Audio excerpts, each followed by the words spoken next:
Can you describe to me maybe a specific scene that was difficult or challenging for you to film? And this is for both Bomani and Leia. And if you can you tell us why?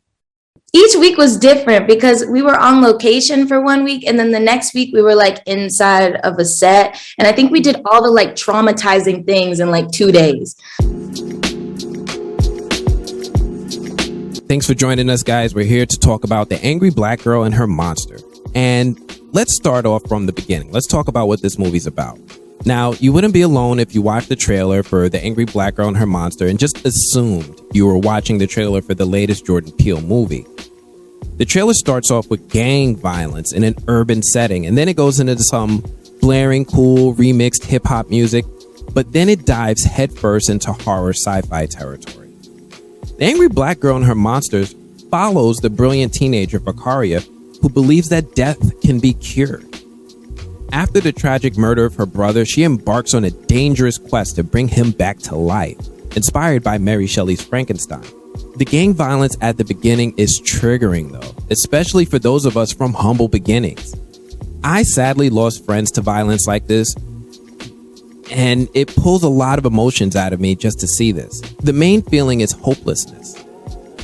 Now, people born into these circumstances of poverty, listen, they never have a choice whether or not to be there, and instead, they just do the best that they can to survive. Vicaria's reaction to death of her brother is instantly understandable. The trauma of losing her brother makes her snap, and Vicaria tries her best to use her education to come up with some sort of solution. Vicaria is a highly intelligent scientist and uses her knowledge to try to heal her trauma by curing the disease of death. There's way too much violent death in her neighborhood, and I agree that something needs to be done, but Vicaria goes left with it and is referred to throughout her neighborhood as the mad scientist. Now let's break down this movie from top to bottom, and as usual, let's start off with the good. So, who is Vicaria? We need to start with Leia de Leon because this young woman is outstanding in this movie. Leia's acting incredibly shows off her ability to flex her range across a lot of emotions during some deeply traumatizing circumstances. She channels heartache and trauma into a terrifying determination that is inspiring to watch. Leia's performance is enhanced by her supporting cast. Everybody in this movie brings their A-game to the angry black girl and her monster, with special attention to be paid to the Great Debaters alum Denzel Whitaker and The Walking Dead's Chad Coleman.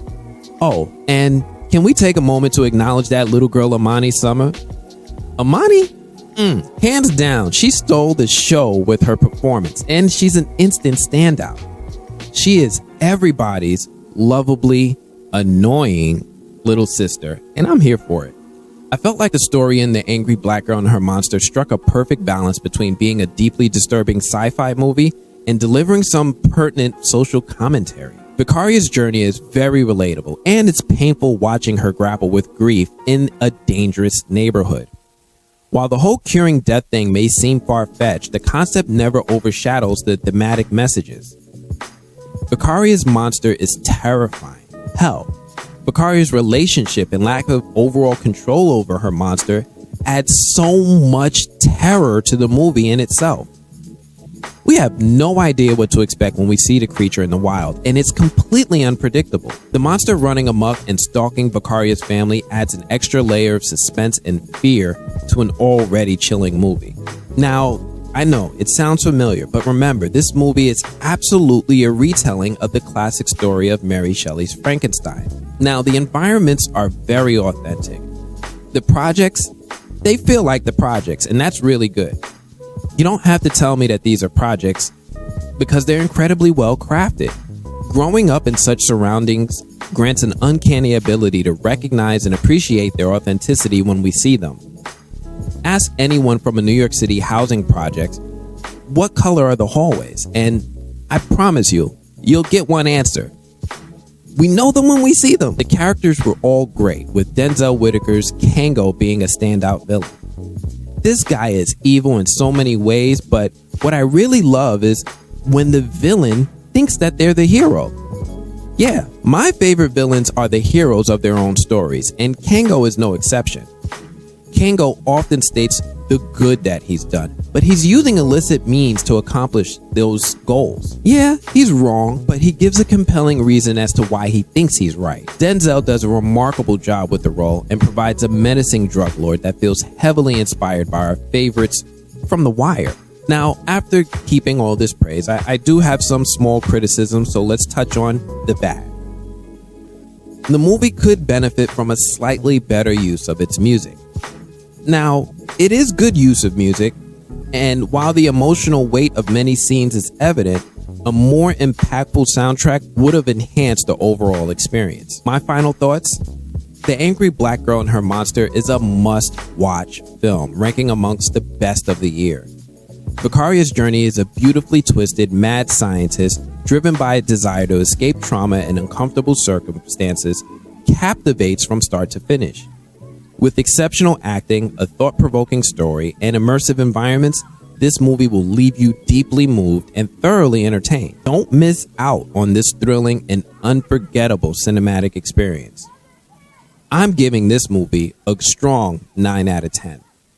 Anyway, that's all I have for this video. Do me a favor. If you guys are new here, you like videos, you like movies and movie reviews, go ahead and get subscribed, join the family. This way you can join us every week as we spread the latest news and movie reviews. Otherwise, hey, I'll check you guys later. Peace.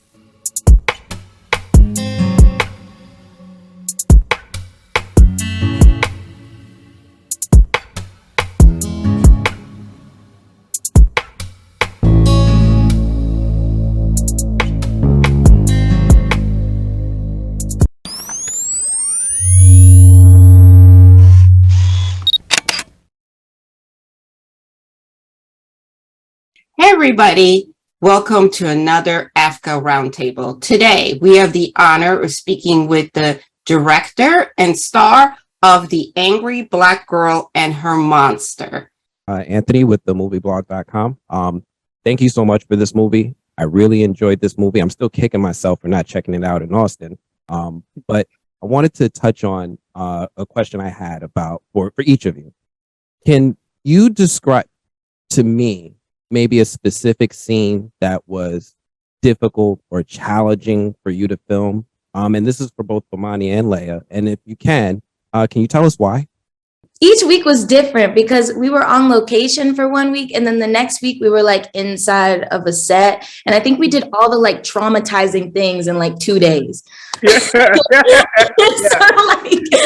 I think it was like the pocket of, and again, don't want to give too much away, but there were certain death scenes that were quite hard to shoot. And it's simply because I guess as an actor, especially when you're coming from a different scene, maybe one that you filmed the week before, it's always hard to like get back into that mindset, especially we're running, we're screaming. There's a lot of like scary aspects that are also going on. So I think there were 2 days. The first one was, sorry for spoiler, but death of my father, death of Donald. And then the second day, it was one with me and Denzel. And it was right after we had done the scene with Keith and the machete. And we had gone into like this, we have like a great scene with us behind like one door in a room. And we're also trying to fight off this monster. But at the same time, it's a really great moment because we have to, one, hold each other accountable, and two, work together as a team. So I think it was important to both of us to just hit each of those moments while also dealing with like North Carolina heat, which if anybody's from the South, y'all know it's not to be played with. So probably, I would say probably those two scenes.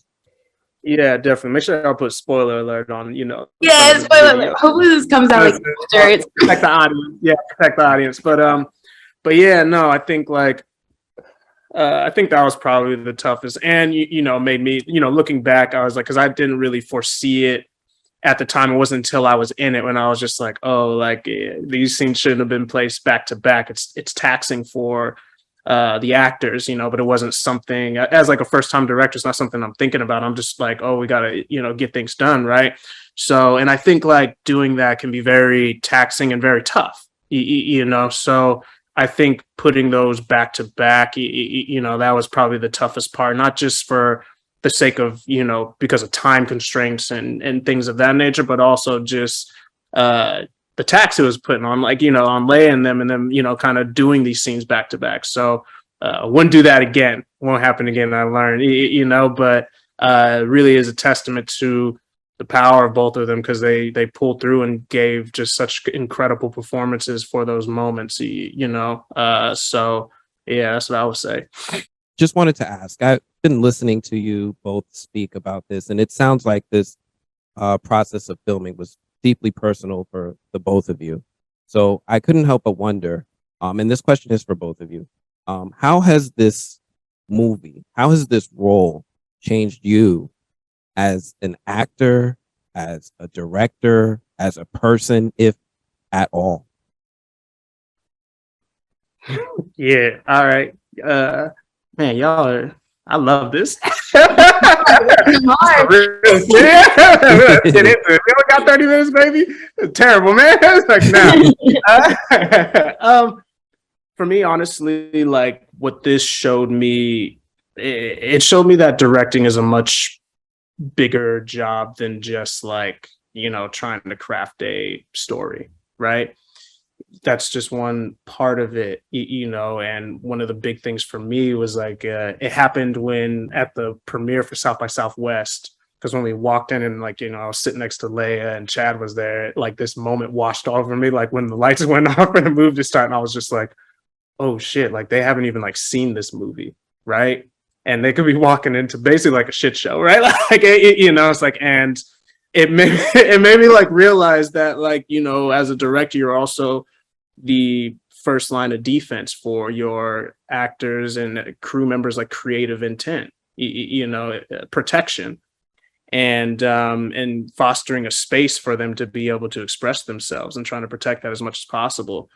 And I realized that the umbrella for what I'm doing is much bigger than just, the small part of crafting the story. I'm also trying to protect Leia and protect Chad and all of them, because they could be given the performance of their lifetime, and then it's in a wide, this wide shot, and they're this small in the frame, and you know what I mean? It's just like, it doesn't mean anything, but they don't know that, when we're filming. So, like, to me, it's just made me much more apparent because of how vulnerable, something like Leia is on screen, and how, protecting her performance as much as possible and things of that nature, and making sure it speaks, so they know, that what the BAFTA queen could do.